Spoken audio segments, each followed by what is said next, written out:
Hello and welcome to the SciFirst MovieTalk episode. So in this episode, I'll be discussing the 1982 classic cult science fiction movie, Tron, as directed by Steven Lisberger. Now, before I get started with this review, I just want to give a big shout out to Rob R, who requested this review a little while ago. I am catching up with them. Rob is a YouTuber offering some brilliant lifestyle vlogs, demonstrations, and even a few movie and TV show reviews himself. So, if you do have a chance to check out their channel, I will leave a link to a Rob R episode to the end of this review, and will also place a link to their channel in the video description below. So, the movie sees us follow Kevin Flynn, as played by a young Jeff Bridges, a former programmer and video game developer for a company known as Encom, who is now on the hunt for evidence within the company's servers to bring down their current senior executive vice president, Ed Dillinger, as played by David Warmer, a previous colleague of Flynn's, of whom he suspects stole his code for several of his games in order to pass them off as his own.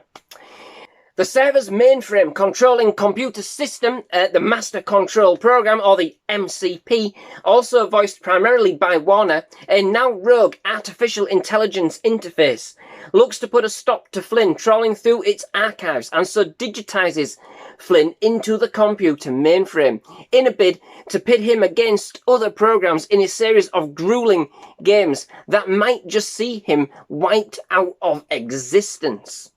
Disorientated at first and thinking it's all but a game, Flynn soon realises that there is much more to the MCP's plan than meets the eye, and so then teams up with a number of programs along the way, also looking to bring down the MCP's rule. Ram, as played by Dan Shor, and Tron, as played by Bruce Boxleitner, whose users had them designed to infiltrate and examine different parts of the MCP's network. Together, they come up against the MCP's tyrannical rule of Encom's mainframe and look to execute a dangerous plan in order to control, alt and delete the MCP once and for all, engaging with a number of other programs, subroutines and bytes along the way in order to make it to the end game. Now, for me, Tron is a movie that I have only ever seen kind of snippets of when it's been on TV, never having watched it in full all the way through. Even with watching the 2010 sequel, Tron Legacy, and even with this being such a cult and nostalgic movie to many, it's not one that I have ever really kind of set aside much time to watch. So for me, it's certainly a curiosity, but unlike many of the cult movies released during the 80s, this one in particular doesn't really hold any kind of personal significance to me, you know? It's certainly a bold movie that tries to delve deep into a new and exciting world at the time, which was based on one which still had many in wonder and speculation as to just what computers and technology could really mean, and indeed accomplish.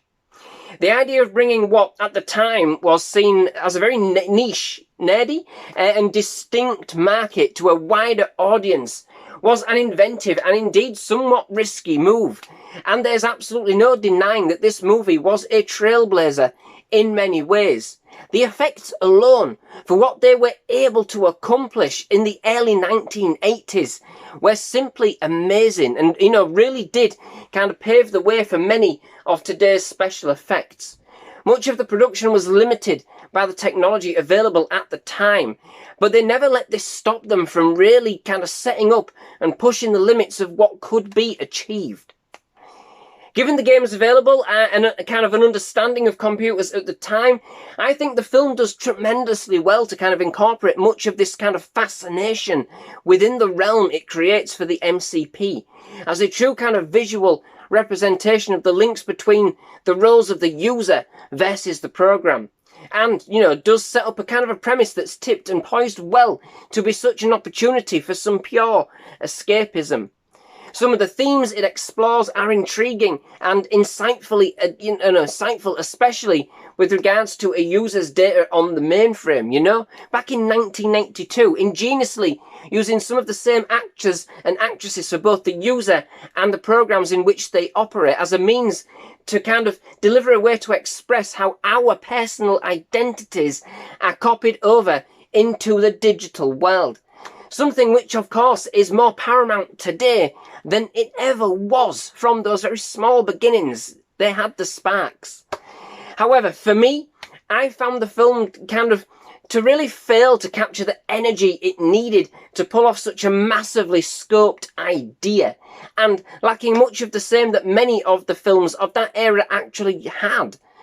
It felt incredibly clunky and presented in a very dry, matter-of-fact way, with very grand theatrical overtones that made the whole experience feel very heavy and hard to digest for what it actually was. There is a high level of science fiction here, but not everything is made clear, explored or explained, which does leave it feeling very cumbersome. Even, dare I say, unfinished to some extent. It certainly has and plays with some interesting concepts and ideas, but it's all very sterile and calculated. Now, I know computers are such, but this was supposed to be, still supposed to be an adventure akin to the likes of a Fantastic Voyage or similar, other off-world adventures. And I feel, given the films that they had at the time and what they were achieving in terms of story and engagement, I really feel that this should have been a lot more fun to engage with, as the audience.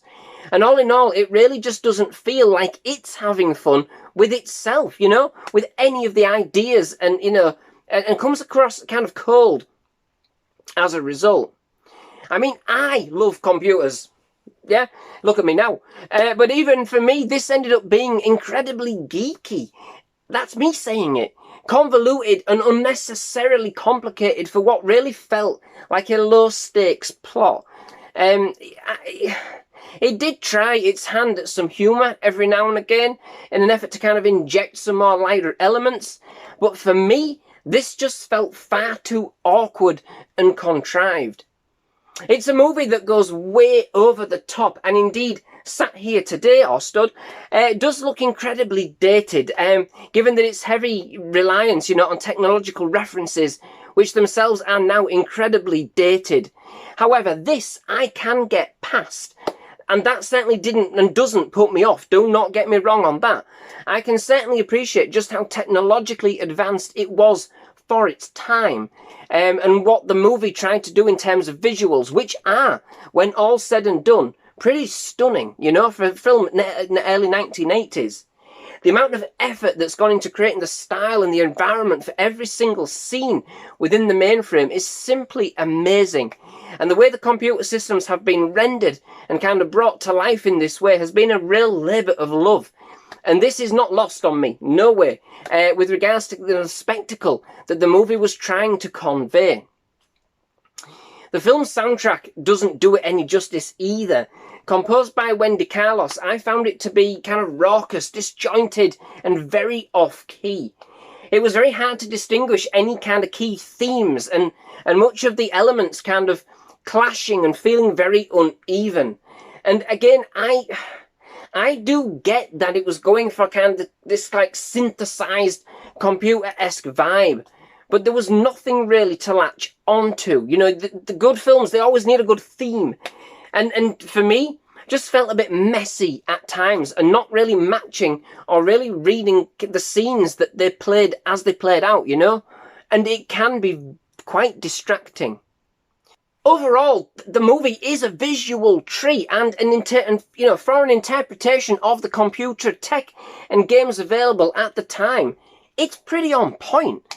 The games included in the movie itself are themselves quite inventive, and that's not forgetting the now iconic light cycles, which, unfortunately, make far too little of an appearance for me.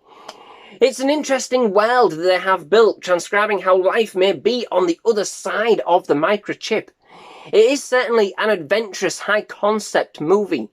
Unfortunately, I just didn't find it to be all that well choreographed or focused in what it was trying to achieve. It was quite hard to really decipher what the purpose of much of it actually was at times.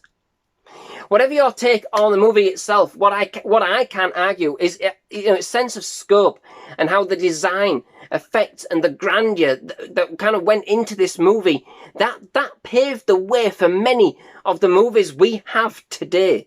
An absolute trailblazer that dared to be different and push the boundaries of what was considered possible at the time. And in that, regardless of its overall delivery and lack of energy thereof, you know, it certainly has my respect. It's a bit of pure 80s nostalgia in many ways, very much like a time capsule paying homage to those early days of computing. And watched today, it is now strangely as futuristic as it is retro. So, that brings me to the end of this episode. Many thanks for watching. I do hope you've enjoyed it. If you have, please leave a like. Please do hit that subscribe button for more movie reviews, trailer reactions, and other movie-related content. Absolutely loved having you at SciFirst MovieTalk, and definitely love to have you back. Most of all, just thank you very much for watching. Goodbye.